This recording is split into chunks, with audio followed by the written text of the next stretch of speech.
মৰমৰ ছাত্ৰ-ছাত্ৰীসকল মই তোমালোকক আজি বহুপদৰ হৰণ পাঠটিৰ প্ৰথমতে এক পদৰে কেনেকৈ হৰণ কৰে হেতু শিকাই দিব ওলাইছো হা বহুপদৰ হৰণ আমাৰ প্ৰতিশব্দ হৈছে ডিভিজন অফ পলিনমিয়েল পলিনমিয়েল মানে বহুপদ মনত আছে সাকে এতিয়া মোৰ হাতত যদি p আৰু q দুটা বহুপদ দিয়া থাকে তেনে হলে যদি মই p q ৰে হৰণ কৰিব লাগে তোমালোকে জানা যে হৰণ মানে কি তাৰ প্ৰতিক্ৰমৰে পূৰণ কিন্তু ইয়াতে মন কৰিবা q টো তোমালোকৰ 0 হ'ব নোৱাৰিব q is not equal to 0 কাৰণ আমি শূন্যৰে হৰণ কৰিব নোৱাৰো এতিয়া যদি তোমালোকৰ এই বহুপদ কেইটা এটা এক পদ হয় তেনে হলে আমি এক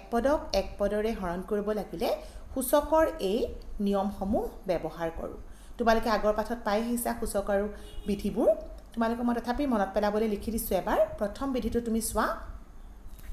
এক পদৰে হৰণ কৰিবৰ কাৰণে প্ৰথমতে আমি এটো বিধি ব্যৱহাৰ কৰো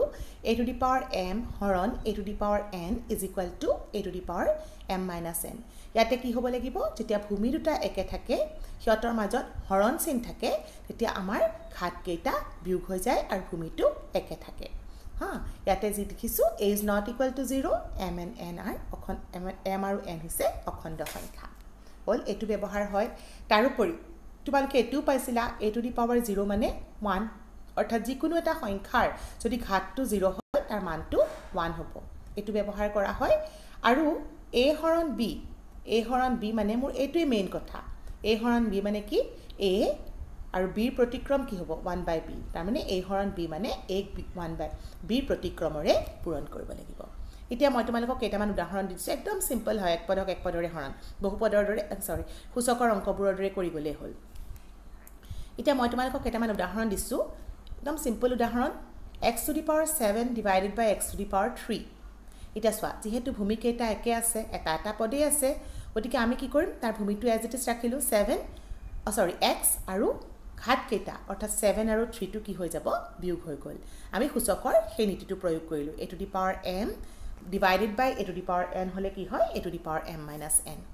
এতিয়া এটো পৰা এটো বিয়োগ কৰি দিলো x টো থাকি গল 7 ৰ পৰা 3 গলে থাকি গল 4 এটো হল আমাৰ সলিউশনটো একদম সিম্পল হয় নে নহয় এতিয়া মই 2 নম্বৰ এক্সাম্পলটো ললো abc কিহৰে হৰণ কৰিছো xyz ৰে এতিয়া abc হৰণ xyz মানে abc টো আমাৰ লবত থাকিব xyz টো হৰত থাকিব ইয়াতে তোমালোকৰ সূচকৰ বিধি প্ৰয়োগ কৰিব লাগে একো নাই কাৰণ এটা সদৃশ পদে নাই হয়নে বা তোমালোকৰ ইয়াতে ঘাত ভূমি একে থকা পদো নাই গতিকে এইটোৱে তোমালোকৰ হৈ গল উত্তৰ এবাৰ 3 নম্বৰত সোৱা তোমালোকক এটো এটা কৰি দিছো 15 a to the power 4 y to the power 4 x to the power 4 হৰণ বিয়োগ আছে কাৰণে মই এটা ব্ৰেকেটটো দিছো -5 a square y square x square এটা মাইনাস চিনটো আছে কাৰণে মই এটো ব্ৰেকেটটো দিলো তাৰ মানে এটো হ'ব লব আৰু এটো হ'ব হৰ মই সেই আকাৰত লিখি ললো এখিনি ওপৰত লিখিছো প্ৰথম পদটো আৰু দ্বিতীয় পদটো মই তলত লিখিলো লিখাৰ পিছত তোমালোকৰ সূচকৰ নিয়ম প্ৰয়োগ কৰিম কিন্তু সংখ্যা যেহেতু আছে মই সংখ্যাবোৰকটো কাটাকাটিও কৰিব পাৰো এটো কাটাকাটি কৰি দিলো দুটা আমাৰ কি থাকি গল 3 থাকি গল এতিয়া a আৰু a to the power 4 আৰু a square এই দুটাৰ ভূমি একে গতিকে আমি এই দুটা লগ লগাম কি হ'ব a to the power 4 minus 2 একে ধৰণে এটো y আৰু এটো y এটো আছে y to the power 4 divided by y square গতিকে তাকো সূচকৰ ধৰ্ম প্ৰয়োগ কৰিলে পাম y to the power 4 minus 2 একে ধৰণে এটো x আৰু এটো x আছে ভূমি গতিকে হিহঁতৰ মাজত সূচকৰ ধৰ্ম প্ৰয়োগ কৰিলে পাম x to the power 3 minus 2 বুজি পাইছা সাগে এতিয়া তোমালোকৰ এটো প্লাস মাইনাস মাইনাস হৈছে এখানে মাইনাস চিনটো আগত দি ললো এটা জাস্ট সিম্পলিফাই কৰি দিয়া -3 4 2 গল 2 আকৌ y to the power 4 2 goal 2 x to the power 3 2 গল থাকিল 1 এই একটো নিলিখিলেও হয় আৰু এটো তোমালোকৰ উত্তৰ হয় আকৌ সোৱা মই কেইটামান এক্সাম্পল এটা দি দিছো নেক্সট হৈছে a to the power k plus 1 divided by a to the power k এটো ডিভাইডেড বাই আছে গতিকে এটো ওপৰত লিখিলো আৰু এটো তলত লিখিলো পিছৰটো তলত লিখো এটো মন জানিছাই আৰু জানাই আগৰ পৰাই জানা এতিয়া ইয়াতো সূচকৰ ধৰ্ম প্ৰয়োগ কৰিব পাৰিম যেটো ভূমি একে আছে a ওপৰৰ ঘাতটো পা তলৰ ঘাতটো বিয়োগ হ'ব গতিকে ভূমিটো a লিখিলো ওপৰৰ ঘাতটো আছে k plus 1 minus k plus k cancel গল থাকি গল a to the power 1 তাৰ মানে আনসাৰটো হ'ল a আকৌ একে ধৰণৰ কোৱেশ্চন লৈছো তাৰ মানে তোমালকে মন কৰা এই যে ঘাতবোৰ যদি চলক ৰাখিও থাকে তোমালোকৰ পদ্ধতিটো কিন্তু সলনি নহয় সংখ্যা থাকিব পাৰে বা ঘাতটো চলক ৰাখি থাকিব পাৰে তেতিয়া আমাৰ পদ্ধতি কিন্তু একেই থাকিব এতিয়া তোমালোকৰ প্ৰথমতে মই সংখ্যাখিনি লিখি ললো 36 divided by 6 এইটোত হৰণ চিনটো নিদিয়াকৈ এনেকৈও লিখিব পাৰে হৰণ এইটো বুজাইছে আল্টিমেটলি এইটো কাটা কাটি যাব 6ৰে গ'ল কাটা কাটি যাব এইটো ভূমি আৰু এইটো ভূমি একে এইটো দি পাৱাৰ 4x আৰু এইটো দি পাৱাৰ x গতিকে আমি এইটো দি পাৱাৰ 4x - x লিখিলোঁ একেধৰণে z ইয়াতে y2 লিখিব পৰা z2 লিখিব পৰা মই ইয়াতে z2 আগত লিখি দিলোঁ z ৰ ঘাত আছে 5 আৰু ইয়াত আছে 1 গতিকে z to the power 5 - 1 y two the power ইয়াতে কি হ'ল 3b আছে ইয়াত 2b আছে গতিকে এইটো আমি লিখিলোঁ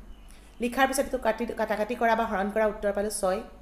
4x ৰ পৰা x বিয়োগ কৰিলে হ'ল 3x চ' এইটো the power 3x z to the power 5ৰ 1 গ'ল থাকিল 4 y two the power 3b ৰ পৰা 2b গ'লে থাকি গ'ল b মই একেধৰণে আৰু কেইটামান এক্সাম্পল তোমালোকক ইয়াতে কৰি দেখাই দিছোঁ ইয়াতে চোৱা এইটো হৈছে 9a² to the power 4 c to the power 9 divided by 3 a b q সংখ্যাকেইটা একেলগে কৰিলোঁ আগৰ ধৰণে a ঘাতকেইটা লগ লগালোঁ b ঘাতকেইটা লগ লগাইছোঁ আৰু c ঘাতকেইটা লগ লগাইছোঁ নাই আৰু বেলেগ সেইকাৰণে চিটো এজ ইট ইজ ৰাখি দিলোঁ এতিয়া সূচকৰ বিধিমতে এইখিনি বিয়োগ হৈ গৈছে হৰণ থাকিলে বিয়োগ হয় কাটা কাটি কৰিলোঁ 3 পাইছোঁ ইয়াতে বিয়োগ কৰাৰ ফলত 2 1 গ'ল 1 b টু দি পাৱাৰ 1 হ'ব c টু দি পাৱাৰ 9 এইটো আনসাৰ নেক্সটটো চোৱা ইয়াতে আকৌ তোমালোকৰ এটা কুৱেশ্যনটোত ওপৰত তলতটো লিখাই আছে ইয়াতে মই এই বন্ধনীটো খুলি একেলগ লগাই ল'ব খুজিছোঁ সেইকাৰণে বন্ধনীটো খুলি দিলোঁ দিয়াৰ লগে লগে এইটো y আৰু এইটো y এইটোত y টু দি পাৱাৰ 2 আছে আৰু ইয়াত y টু দি পাৱাৰ 4 আছে গতিকে দুইটা ভূমি যিহেতু একে আছে ইহঁতক মই কি কৰিব পাৰোঁ সূচকৰ ধৰ্মমতে পূৰণ কৰিলে কি হয় যোগ হৈ যায় সেইকাৰণে x এজ ইট ইজ ৰাখিলোঁ y টু দি পাৱাৰ 2 + 4 হ'ল আৰু z টু দি পাৱাৰ 3 থাকি গ'ল ইয়াতো বন্ধনীটো খোলাৰ পিছত x টু x আছে y কিউব আছে z আকৌ দুটা আছে পূৰণ হৈ আছে গতিকে ঘাত দুটা আমি যোগ কৰিব পাৰিম z টু দি পাৱাৰ কিমান হ'ল 4 + 1 that is equal to next লাইনত সিম্পলিফাই কৰিছোঁ ইয়াতে মই এইটো কাটা কাটি গৈছে কাৰণে কাটা কাটিটো আৰু কৰিয়ে দিছোঁ হা তো ৰখি গ'ল এইখিনি এতিয়া মই কি কৰিম y পৰা 6 - 3 এইটো পালোঁ z ৰ পৰা 3 - 5 হ'ল বিয়োগ ডাঙৰ হ'ব পাৰে সৰু হ'ব পাৰে সেইটো কথা নাই y টু দি পাৱাৰ 6 - 3 হ'ল 3 z টু দি পাৱাৰ 3 - 5 প্লাছে মাইনাছে মাইনাছ হৈছে 5ৰ 2 গ'ল থাকি 5ৰ 3 গ'ল থাকিল 2 ডাঙৰটোৰ আগত নেগেটিভ আছে কাৰণে এটা নেগেটিভ হ'ল এতিয়া সাধাৰণতে আমি উত্তৰত নেগেটিভত নাৰাখোঁ সেইকাৰণে আমি অলৰেডি জানো এইটো 1/a মানে টু দি পাৱাৰ -1 হয়নে সূচকৰ সেই ধৰ্মটো ব্যৱহাৰ কৰিলে আমি ইয়াতে কি পাম y² এইটো তললৈ গুচি গ'ল অৰ্থাৎ প্ৰতিক্ৰম হৈ গ'ল গতিকে এইটো পজিটিভ হৈ গ'ল এইটো হ'ল তোমালোকৰ আনসাৰ আৰু এটা চোৱা এইটো তোমালোকৰ কুৱেশ্যনটো দেখি চাই প্ৰথমতে সংখ্যাখিনি একেলগ কৰি ল'লোঁ ইয়াতে মই 9ৰ তলত এটা 1 লিখি লৈছোঁ যাতে মোৰ পিছৰবাৰ প্ৰতিক্ৰম লওঁতে সুবিধা হয় এইটো a আৰু এইটো a লগ লগাম a টু দি পাৱাৰ ঘাত ওপৰত আছে p মাইনাছ তলৰটো হ'ল p - 1 বিয়োগ কৰিছোঁ p two the power q আছে q লিখিলোঁ মাইনাছ q + 1 লিখি ল'লোঁ এইটো মই ইয়াতে 3/2 আৰু এইটো প্ৰতিক্ৰম কৰিলে উল্টা হৰণ কৰিলে প্ৰতিক্ৰম হৈ যাব নাই প্ৰতিক্ৰমৰ পূৰণ হ'ব গতিকে এইটো হৈ গ'ল 1/9 a টু দি পাৱাৰ বন্ধনীটো খুলি দিলোঁ p মাইনাছ মাইনাছে মাইনাছে আকৌ হৈ গ'ল প্লাছ এইটো পালোঁ আৰু q প্লাছে মাইনাছে মাইনাছ চিন দিলোঁ প্লাছে মাইনাছে আকৌ মাইনাছ চিন দিলোঁ এতিয়া তোমালোকে চোৱা a p2 আৰু p2 কেনসেল যাব ইয়াতো q আৰু q কেনসেল যাব থাকি গ'ল তোমালোকৰ 1/6 এইখিনি কাটা কাটি কৰাৰ ফলত a টু দি পাৱাৰ 1 কিন্তু b টু দি পাৱাৰ তোমালোকৰ -1 থাকিল সেইকাৰণে মই কি কৰিলোঁ এই b টু দি পাৱাৰ -1টোক মই 1/b হিচাপে লিখি এইটো হৈ গ'ল উত্তৰ তোমালোকৰ অনুশীলনী তাৰ এনেকুৱা ধৰণৰ বহুত কুৱেশ্যন আছে সেই কুৱেশ্যনখিনি তোমালোকে এতিয়া ট্ৰাই কৰিবা থ্যাংক ইউ